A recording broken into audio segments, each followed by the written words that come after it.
করেছে।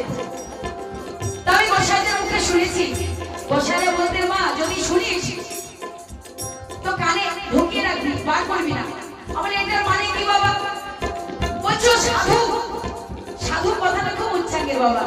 তো যারা দু তিনটে করে মাতাজি করেছে, করে থাকে, তাদের একটা ক্ষমতা আছে বাবা, তাই তো করেছে। একটা সংসারী মেয়ে, একটা সংসারী ছেলে, একটা মাতাজি, একটা স্ত্রী কিন্তু বেশি দিন রাখতে পারে না, ডিভোর্স করে চলে যায় বাবা।